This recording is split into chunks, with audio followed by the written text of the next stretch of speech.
Well, good evening and welcome to a wonderful occasion, a fabulous book launch.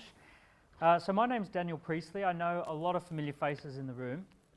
My background is as an entrepreneur, building my own businesses and also helping others to do the same. So I, at the moment, head up an Entrepreneur Growth Accelerator program in the UK, Australia, Singapore and the USA. And we currently work with about 1,500 entrepreneurs globally who are basically turning their ideas into businesses and turning their ideas into products, turning their ideas into content. And one of the common conversations we have with people is that they're standing on a mountain of value and they take that mountain of value for granted, and that actually it's incredibly valuable and they're sitting on this magical thing called intellectual property. And it's a bit of a mysterious kind of concept when we talk to people about the fact that they might have something of great value in their mind.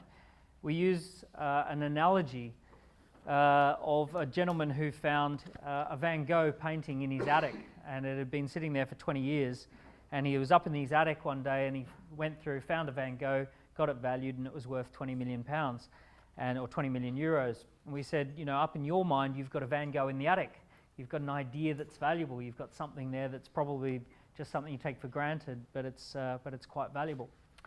So we're at the Institute of Directors, and if you look around the walls here, you see a lot of people who, from the 1700s and the 1600s, who became very fabulously wealthy in the agricultural age. And the way you became fabulously wealthy in the agricultural age was you owned land. And if you owned lots and lots of land, you became fabulously wealthy and influential. And they made paintings of you looking very proud of yourself standing on your land, and they made them very, very big and hung them in important places here. And then something strange happened, that we had the invention not far from here, a little bit north, of the factory, and we had the industrial age kick off and the industrial revolution took over. And suddenly the way you became very fabulously wealthy and successful was not to own land but to own a factory, and to own what was called the means of production.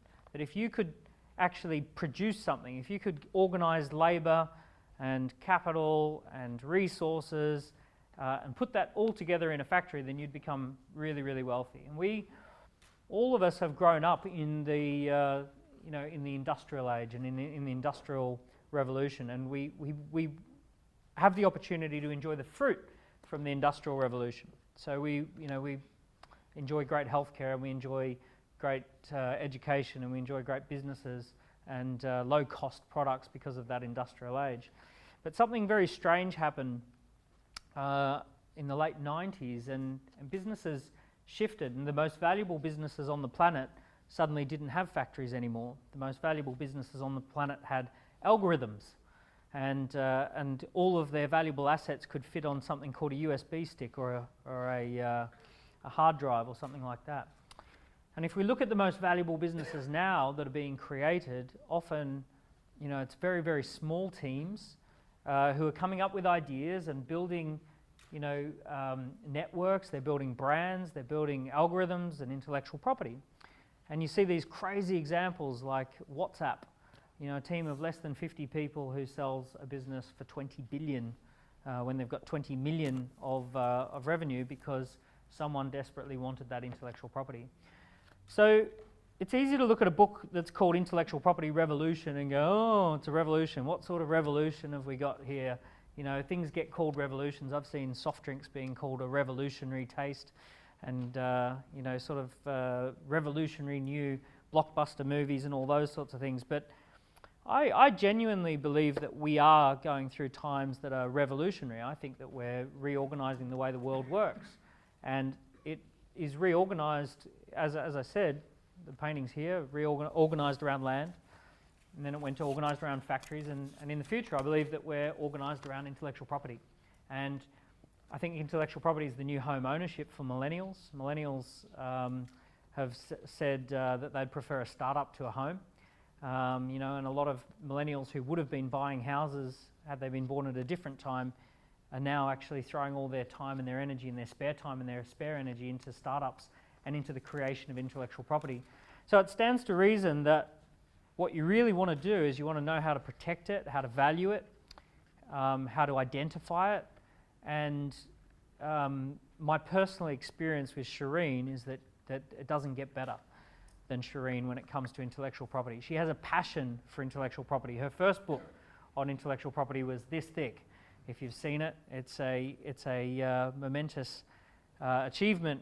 She's poured her heart out into that book so that people can really understand intellectual property. But a lot of people, especially people with limited time and resources running businesses, were overwhelmed by that book. And although they knew how valuable the insights would be, they just didn't begin the book because it was such a big book. And Shireen took that on board, and she's produced what is an absolutely fabulous must-read business book. So for me, I'll be sending copies of this to my business contacts. I'll be recommending lots of startups read this book, and lots of growing businesses read this book, and lots of businesses that want to transform their organisation and their culture from an industrial mindset into a modern digital mindset or an intellectual property mindset. And I'll be recommending that they read this book as well. Hidden all around you, we've placed examples of very valuable intellectual property. Who wants to see? Have a quick look around. Can you see any?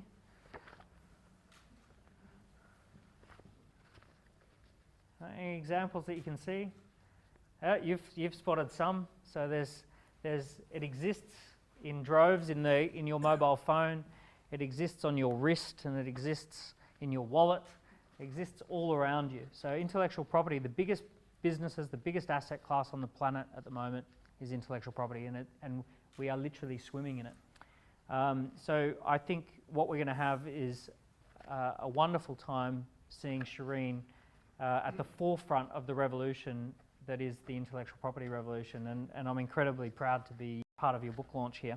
Thank you very much.